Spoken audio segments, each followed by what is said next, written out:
पिंपरी चिंचवड शहराच्या YCM रुग्णालयातून दिव्यांग सर्टिफिकेट घेऊन IAS झालेल्या पूजा खेडकर यांच्या अडचणी मात्र आणखी वाढत चाललेल्या आपल्याला पाहायला मिळत आहे। पूजा खेडकर यांच्या मातोश्री मनोरमा खेडकर यांच्या नावे असलेल्या पिंपरी चिंचवड शहरातील तळवडे परिसरातील कंपनीला पिंपरी चिंचवड महानगरपालिकेने आता सील ठोकलेला आहे। आपण पाहू शकतो की त्यांच्या कुटुंबियांमध्ये जे आहे मोठ्या प्रमाणात अडचणी वाढताना आपल्याला पाहायला मिळत आहे। सध्या आपण आहोत तळवडे भागातील त्याच कंपनीच्या बाहेर, ज्या कंपनीला आज सकाळीच पिंपरी चिंचवड महानगरपालिकेने सील ठोकलेला आहे। आपण जर पाहिलं तर ह्या कंपनीचं नाव थर्मोविटा असं आहे आणि ह्या ठिकाणी जर आपण पाहिलं तर 2009 पासून ते 2022 पर्यंत या कंपनीने जे आहे आपला कर नियमितपणे भरला होता। पण जर आपण पाहिलं 2022 नंतर ते आजच्या तारखेपर्यंत या ठिकाणी जे आहे एकही रुपया जो आहे मनोरमा खेडकर यांच्या मार्फत महानगरपालिकेला गेलेला नाही। आणि त्या अनुषंगाने जर आपण पाहिलं तर ह्या ठिकाणी जे आहे पिंपरी चिंचवड महानगरपालिकेच्या अधिकाऱ्यांनी सकाळीच येऊन या ठिकाणी सील ठोकलेला आहे। आपण पाहू शकतो या ठिकाणी नोटीस पण लावण्यात आली आहे।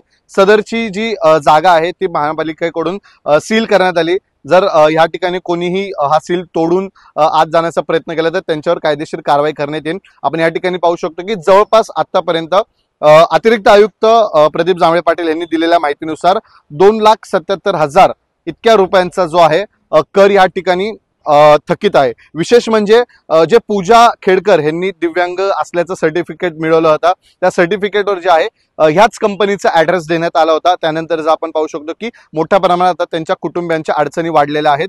हीच ती कंपनी आहे आणि विशेष म्हणजे या कंपनीला महानगरपालिकेने आता अनधिकृत घोषित केलेला आहे। जर आपण पाहिलं तर तळवडेचा सगळा परिसर आहे हा सगळा रेड झोन मध्ये येतो आणि अशातच जर महानगरपालिकेचे अतिरिक्त आयुक्त म्हणत असतील की ह्या ठिकाणी जर रेड झोनचा एरिया आहे तर ही कंपनी अधिकृत कशी, जर त्यांच्या म्हणण्यानुसार जर ही कंपनी अनधिकृत असेल तर 2009 पासून ते 22 पर्यंत त्यांनी कुठल्या बेसिसवर टॅक्स घेतला हा देखील प्रश्नचिन्ह उपस्थित होते। विशेष म्हणजे आता पाहणं हे महत्त्वाचं राहणार आहे पुढील प्रक्रियेमध्ये ह्या कंपनीवर अजून काय कारवाई होते। असं म्हणण्यात येते की ही कंपनी अनधिकृत आहे रेड झोन मध्ये। आता हे देखील पाहणं महत्त्वाचं ठरणार आहे की पिंपरी चिंचवड महानगरपालिका या कंपनीवर बुलडोझर चालवते का। थर्मोविटा इंजिनिअरिंग प्रायव्हेट लिमिटेड ही जी फर्म आहे त्याच्यावरती आमच्याकडे जी कागदपत्र आम्ही बघितल्यानंतर असं लक्षात येते की त्या कंपनीनी 2009 पासून कर भरणा चालू केलेला दिसून येतो आणि तो शेवटचा कर भरणा जो आहे तो डिसेंबर 22 पर्यंत केलेला आहे आणि त्याच्यानंतर त्या कंपनीने कुठलाही कर भरणा केलेला नाही। आजच्या घडीला 2,77,000 एवढी रक्कम त्या कंपनीकडे थकीत दिसून येते आणि आपल्या महाराष्ट्र महानगरपालिका अधिनियमाच्या मध्ये तरतूद आहे की अशा प्रॉपर्टीजवरती आपण जंगम मालमत्ता व स्थावर मालमत्ता ह्याची जप्तीची कार्यवाही करतो। आपण तशा सूचना दिलेल्या आहेत आणि त्याच्याप्रमाणे ती कार्यवाही चालू आहे।